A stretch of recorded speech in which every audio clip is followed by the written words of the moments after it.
Assalamu alaikum wabarakatuh. Baraza la Wanasunna Tanzania BASUTA litangaza mwezi mwandamo wa mwezi Shawwal hii leo tarehe 29 ya mwezi Machi 2025 kupitia mwenyekiti wake Sheikh Salim Abdurrahman Barahian. Akizungumza kwa njia ya simu na kutangaza kupitia vyombo vya habari vya Radio Ihsan ya Tanga na TV Iman ya kule Morogoro.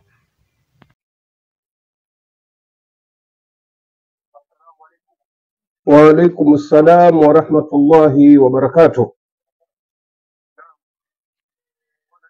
Naam, alhamdulillah wassalatu wassalamu ala ashrafil anbiya'i wal mursalin nabiyina Muhammadin wa ala alihi wa sahbihi ajma'in, amma ba'd. Ndugu zangu wasikilizaji na watazamaji wapenzi wa radio pamoja na TV Iman pamoja na radio na TV Ihsan, napenda kuchukua fursa hii kuwatangazia Waislamu wote waliopo ndani na nje ya nchi azimio au qarar au taarifa ya kuandama kwa mwezi Shawwal mwaka 1446 Hijiria sawa na mwaka 2025 miladia.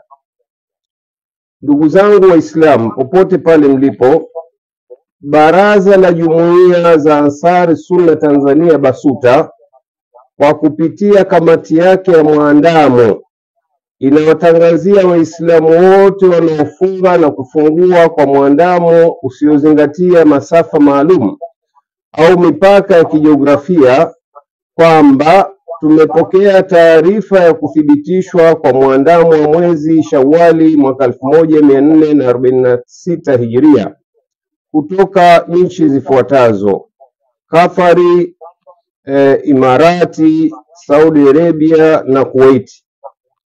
Kwa mujibu wa taarifa hizo, leo Jumamosi tarehe 29 Machi mwaka 2025 mwezi umeonekana.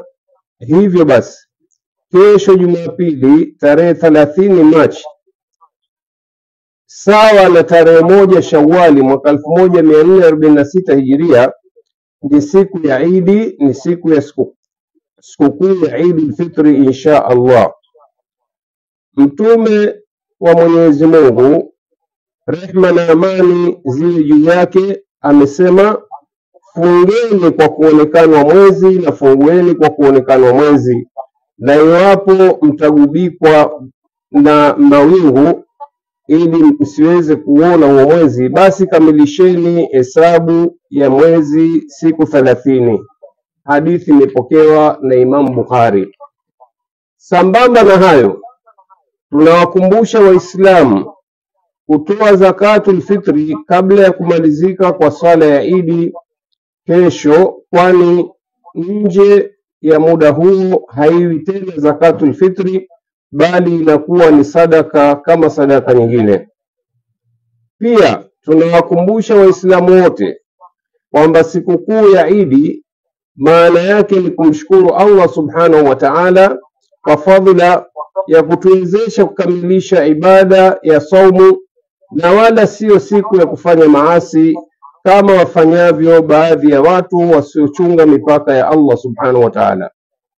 Mwisho tunamuomba Allah subhanahu wa ta'ala atutakabalie saumu zetu, swala zetu, visimamo vyetu vya usiku na matendo yetu yote mema ambayo tumeyafanya katika mwezi mtukufu wa Ramadhani. Wa sallallahu ala sayyidina Muhammad wa ala ali Muhammad walhamdulillahi rabbil alamin. Ndugu yenu katika imani Salim Abdurrahim Barahian, mwenyekiti wa kamati ya muandamo ya BASUTA. Wassalamu alaikum wa rahmatullahi wa barakatuh.